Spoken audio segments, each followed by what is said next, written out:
Moin, ich bin Tillmann von der Radelbande. Seit Juni 2022 habe ich einige Falträder getestet, vom Brompton bis zum Velo, und in diesem Video werden wir einmal Fazit ziehen. Wir werden sehen, welches Rad für wen am besten geeignet ist und für welches Rad ich mich entschieden habe. Denn ich habe tatsächlich eine Kaufentscheidung getroffen und es befindet sich da hinten drin im Urban Arrow. Aber dass ich jetzt ein Rad habe, heißt nicht, dass die Faltradtests aufhören werden. Im Gegenteil, wir werden jetzt die Räder nochmal aus einer ganz anderen Perspektive betrachten können und es wird nicht mehr nur darum gehen, was jetzt mir am besten gefällt. Darum geht es in diesem Video aber auch nicht, sondern in diesem Video werden wir alle Räder nochmal rekapitulieren und sie nach den 4 großen Fs betrachten. Faltmaß, Faltbarkeit, Faltrad-Fahrdynamik und Faltrad-Alltagstauglichkeit. Und wir starten chronologisch und das erste Rad, was ich getestet hatte, war das Brompton. Zur Faltbarkeit: es ist eins der am kleinsten zusammenfaltbaren Räder, die es gibt. Das Faltmaß ist für ein normales Fahrrad wirklich unübertroffen und das Besondere ist auch, dass sich das sehr kompakt falten lässt. Also zwischen den einzelnen Komponenten des Fahrrads ist wirklich sehr wenig Luft, wenn man es gefaltet hat. Und was auch gut ist, dass der Antrieb zwischen den beiden Rädern steckt und nicht außen irgendwie das Hosenbein oder so verdrecken kann, wenn es gefaltet ist. Das Brompton ist auch verhältnismäßig leicht, es lässt sich leicht anheben und leicht tragen, und wenn man das Brompton mit einem Gepäckträger hat, dann kann man zum Beispiel es auch einfach durch die Gegend schieben. Den Faltmechanismus lernt man sehr schnell, es geht leicht von der Hand und es wirkt auch insgesamt sehr elegant, wenn man es auf und wieder einfaltet. Das finde ich echt gut. Ich bin nicht so sehr der Fan von dieser Kombination aus Schnellspannern am Sattel zum Beispiel und dann auch diesen Flügelschrauben, aber es funktioniert insgesamt gut. Ich meine, nicht umsonst machen die es schon seit so vielen Jahren. Das Brompton fährt sich insgesamt sehr gut, wie ein Fahrrad mit einem klassischen Stahlrahmen, wie es ja halt auch ist. Also es hat so ein bisschen Flexibilität, ist aber verhältnismäßig steif. Man muss wegen der kleinen 16 Zoll Räder allerdings bei der einen oder anderen Stelle mal gucken. Und was auch nicht so ganz einfach war, ist diese Gewöhnung an diese Schaltung, die ich beim C-Line Explorer mit der 6-Gang-Schaltung hatte. Das funktioniert anders als bei normalen Fahrrädern, da muss man sich also dran gewöhnen. Lea saß auf meinem Testrad nicht ganz so gut mit 1,62 m, da der Sattel doch recht weit vom Lenker entfernt war. Wenn man also große und kleine Leute auf diesem Rad fahren lassen möchte, dann muss man ab und zu eventuell mit Werkzeug den Lenker so ein bisschen in der Neigung verändern. Werkzeuglos lässt sich wirklich nur die Sattelhöhe einstellen. In Sachen Alltagsnutzen ist das Brompton richtig gut. Dadurch, dass es sich so klein zusammenfalten lässt, kann man es wirklich überall mit hinnehmen. Auch zum Beispiel ins Restaurant einfach unter den Tisch schieben und dann fällt es nicht weiter auf. Es gibt wahnsinnig viel Zubehör, mit dem ihr das Rad ausstatten könnt.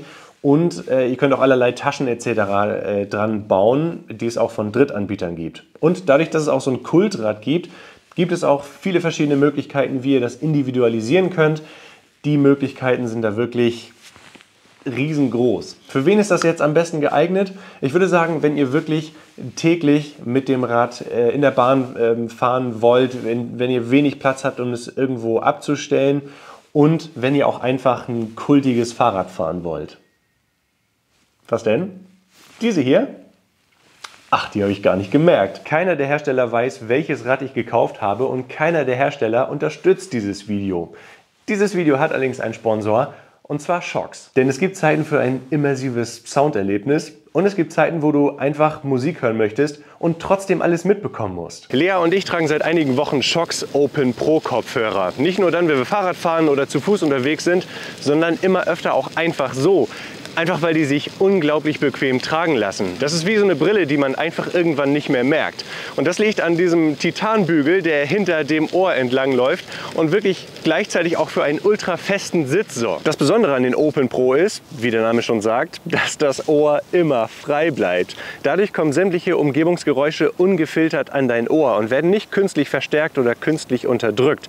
Das ist natürlich besonders im Straßenverkehr wichtig oder wenn ihr anderweitig in Situationen seid, in denen ihr eure Umgebung wirklich wahrnehmen müsst oder wahrnehmen wollt. Der Sound kommt nämlich über die Knochen hier am Ohr direkt zu den Gehörnerven und lässt das Trommelfell einfach aus. Das heißt, keine schmuddeligen Kopfhörer, das Ohr kann richtig gut atmen und die Kopfhörer lassen sich so auch in der Familie einfach teilen.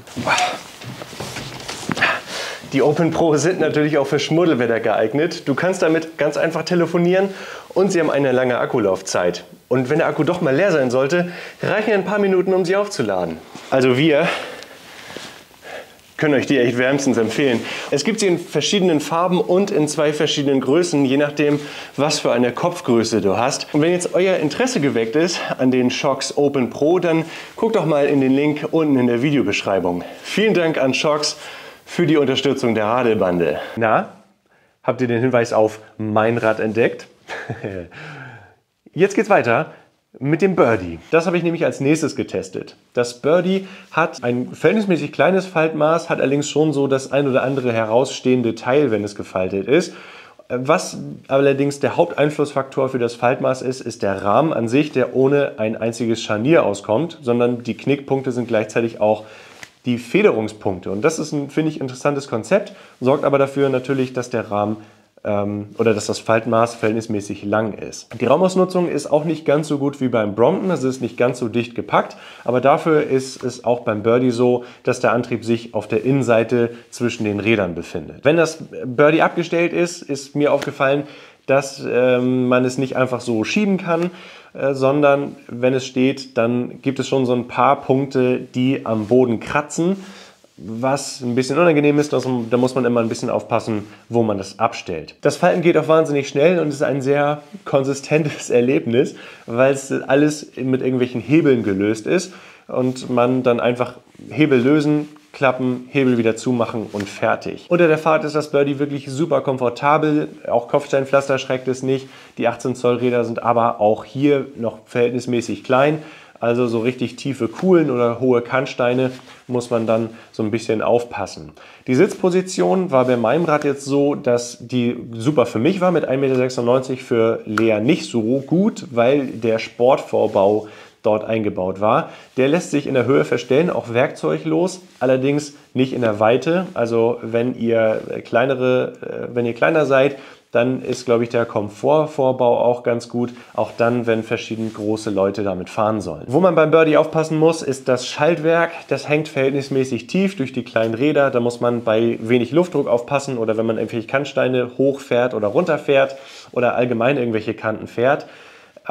Das kann schon recht schnell gehen, dass man das zerkratzt, beziehungsweise dass sich dann auch die Schaltung verstellt und das ist ziemlich uncool. Was ziemlich cool ist wiederum, sind die Bremsen, die Scheibenbremsen hydraulisch, die funktionieren einfach richtig gut und deutlich besser als bei vielen anderen Falträdern. Was sehr gut ist beim Birdie ist die Ausstattung. Es ist standardmäßig die Supernova-Beleuchtung verbaut, es sind standardmäßig Schutzbleche verbaut. Und man kann sich halt für 100 € noch diesen Gepäckträger mit dazu bestellen. Und das sind alles Punkte, die die Alltagstauglichkeit in den Vordergrund stellen. Das lässt sich hervorragend auch als Ersatz für ein normales Fahrrad fahren. Wirklich überhaupt kein Problem. Ich habe die ja immer noch auf. Jetzt habe ich die Werbung gemacht, jetzt kann ich die auch mal abnehmen, ne? Also für wen ist das Birdie jetzt am besten geeignet? Es gibt auf jeden Fall Leute, die machen damit richtig große Radreisen. Wenn ihr das komfortabelste Faltrad sucht und ein bisschen mehr Geld in die Hand nehmen könnt, dann ist das Birdie euer Bike. Und der dritte Kandidat ist das Velo. Das Velo hat ein außergewöhnlich kleines Faltmaß für ein Fahrrad mit 20 Zoll Rädern. Das hat Velo richtig gut hingekriegt, das ist richtig kompakt. Mit der Ausstattung, die ich brauchte, mit der längeren Sattelstütze und dem längeren Vorbau war es allerdings so, dass einige Teile doch deutlich herausragten.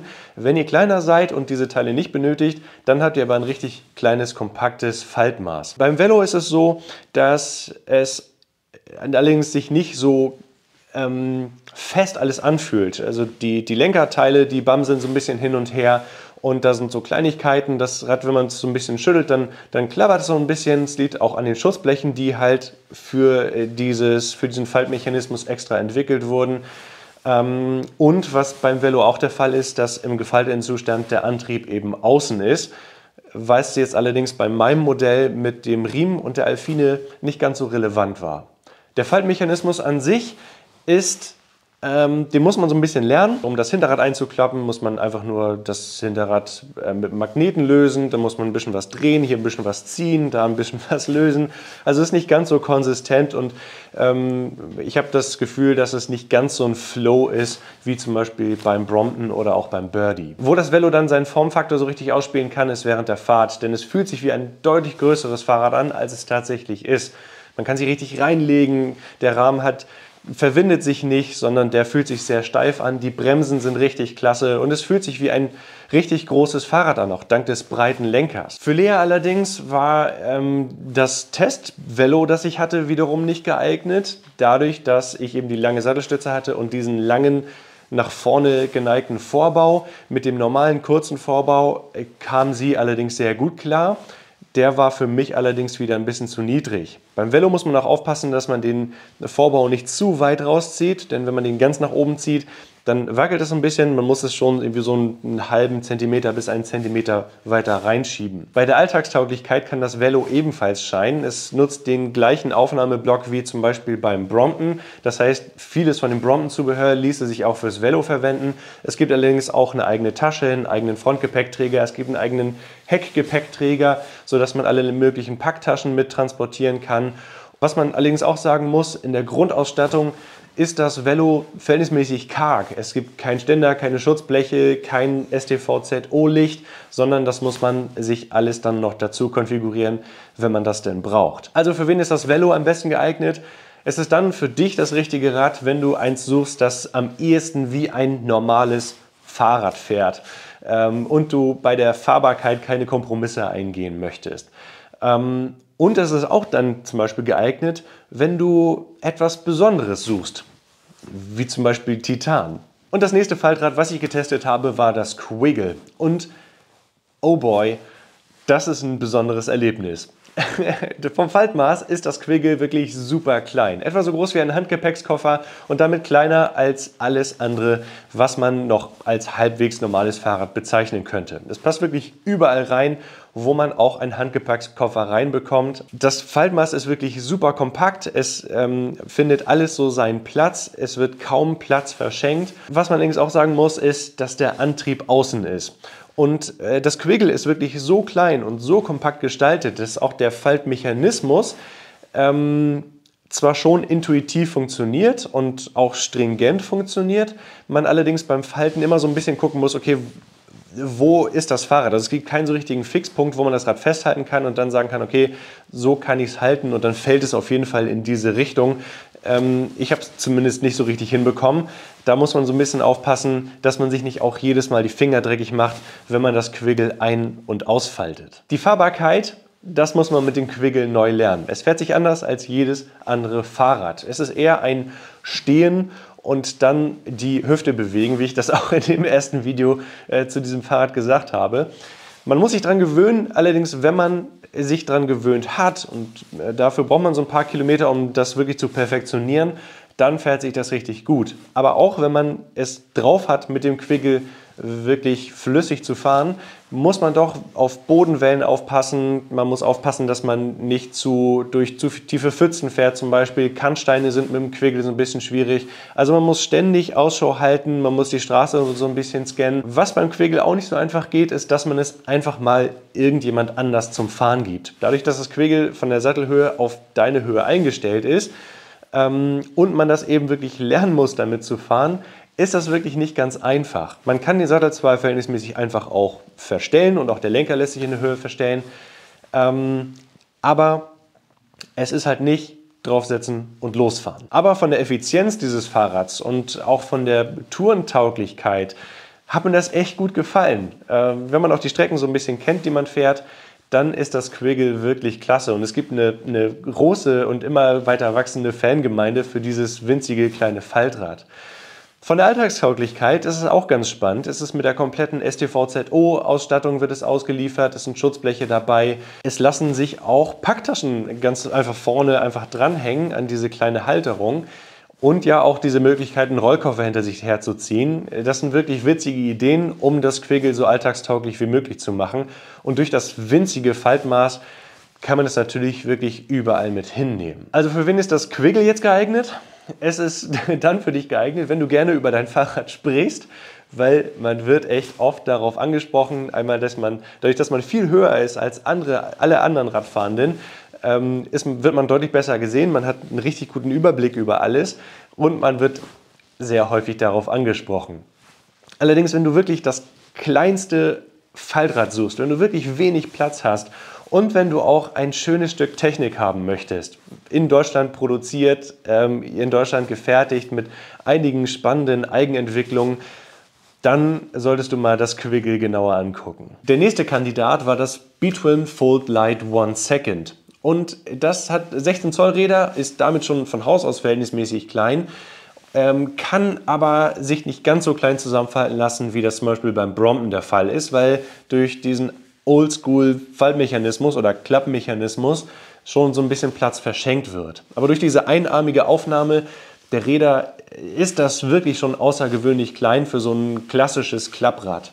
Besonders beim Falten ist aber natürlich dieser High-Speed-Twist. Also da, dass du keine Scharniere hast, wo du erstmal irgendwas aufdrehen musst, sondern du hast diese Schnellspanner, diese Schnellverschlüsse, die gut funktionieren, wenn du es einfaltest, aber noch besser funktionieren, wenn du es wieder auffaltest und das Rad fahren möchtest, weil du musst da wirklich nichts nochmal arretieren. Du faltest es einfach aus, es schnappt selbstständig ein. Das ist schon ziemlich cool. Beim Fahren ist das Betwin sehr zackig. Es hat einen sehr kurzen Reach und auch einen sehr kurzen Radstand. Dadurch kann man gut damit fahren. Während der Fahrt ist es allerdings auch so, dass es so ein bisschen knarzt, dass so ein bisschen Bewegung in den Scharnieren ist und das nicht so bombenfest sitzt wie bei den anderen Kandidaten. Worauf man auch beim Fahren achten muss, ist, dass das Schaltwerk nicht auf den Boden kommt. Wir haben hier 16 Zoll Räder, das heißt einen sehr geringen Umfang und eine normale Schaltung, die intuitiv funktioniert und deswegen kann man das Rad auch anderen Leuten ganz einfach geben. Allerdings muss man dadurch immer gucken, wo ist der Kannstein, komme ich da rüber, wie viel Luft ist im Reifen. Von der Bremse her ist es insgesamt okay, man kommt zuverlässig zum Stehen, ein Stoppie ist aber zum Beispiel nicht möglich. Durch diese geringe Größe des Fahrrads, durch den kurzen Reach, passen besonders kleinere Personen da sehr gut drauf. Wenn du besonders groß bist, ich zum Beispiel mit 1,96 m, dann ist die Sitzposition nicht mehr ganz so angenehm. Von deinem Alltagsnutzen ist es so, dass das Rad alles dabei hat, was man für die STVZO braucht, also eine passende Beleuchtung, Reflektoren. Es hat auch Schutzbleche immer schon mit eingebaut, sodass man da auch trocken überall ankommt. Bei dem Gepäck ist man so ein bisschen darauf eingeschränkt, was Decathlon anbietet, weil es einen proprietären Anschluss oder so eine Halterung vorne am Fahrrad gibt. Aber da gibt es eine Tasche für, die kann man da einfach einklicken und ausklicken und dann noch mitnehmen. Eine Gepäckträgermontage zum Beispiel ist allerdings nicht möglich. Für wen ist jetzt das Betwin Fold Lite 1 Second besonders geeignet? Ich würde sagen, für alle, die regelmäßig mit der Bahn pendeln, die ein kleines, kompaktes Rad suchen, mit dem sie so die letzte Meile fahren können, aber auch nicht unbedingt wahnsinnig viel Geld ausgeben wollen, denn mit 850 € ist das Betwin-Rad das günstigste Rad, was ich in den letzten 1,5 Jahren getestet habe. Das ist schon ziemlich cool. Und das letzte Rad, was ich getestet habe, war das Tern BYB P8.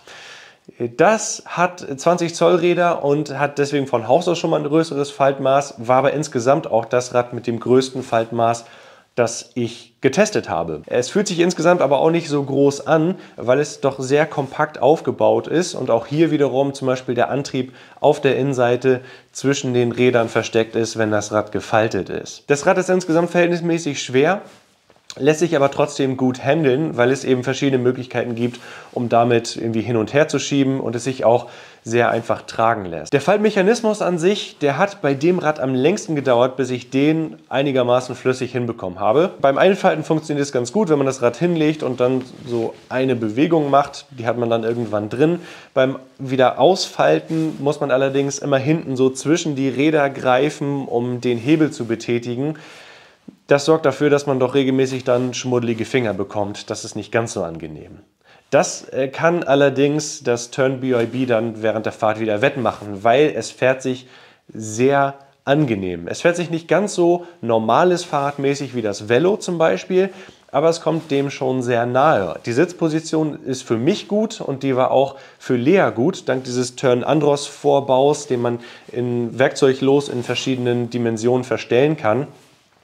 Ist es wirklich auch zum Wechsel größerer und kleinerer Menschen geeignet. Die Bremsen sind insgesamt gut und auch ans Schalten muss man sich nicht gewöhnen, weil das ist eine ganz normale Trägerschaltung. Tern verbaut bei dem P8 allerdings ein verhältnismäßig langes Schaltwerk, was dann dazu führen kann, dass es ab und zu auf den Boden aufschlägt, besonders dann, wenn man vielleicht nicht mit so richtig vollem Reifen fährt.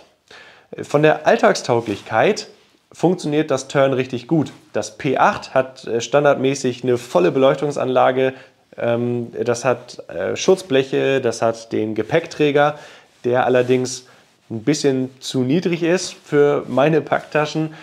Aber es gibt auch noch jede Menge Zubehör von Turn, wo man das wirklich auf seine eigenen Bedürfnisse anpassen kann. Das Turn BYB ist also für alle geeignet, die nicht unbedingt auf ein möglichst kleines Packmaß oder ein möglichst geringes Gewicht achten müssen, sondern eher auf Vielseitigkeit und auf Alltagstauglichkeit. Aber welches Rad habe ich mir jetzt gekauft? Dieses hier.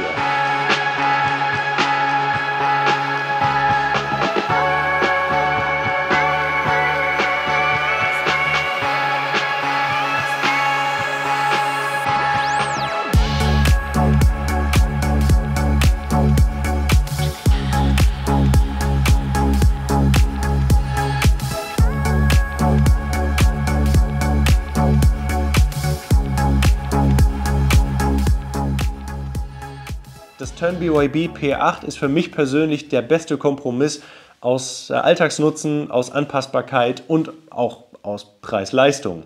Und es ist immer ein Kompromiss. Irgendwo muss man immer Abstriche machen, irgendwo muss man immer einen Kompromiss eingehen. Und natürlich würde ich mir wünschen, dass es noch mit Faltmaß eine ganze Ecke kleiner wäre und vor allem ein bisschen leichter wäre.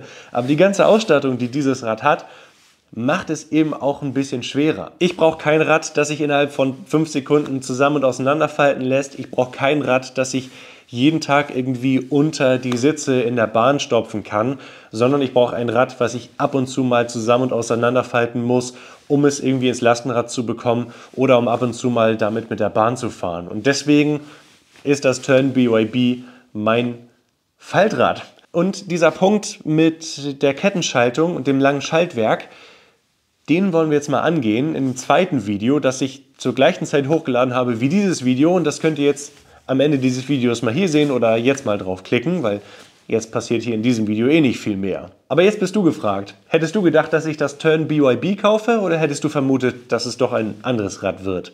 Und was sind deine Kriterien für ein perfektes Faltrad? Schreib es mal unten in die Kommentare. Lass einen Daumen nach oben da, wenn dir das Video gefällt und wenn du dabei sein willst, wenn die Radelbahn das nächste Mal auf Tour ist.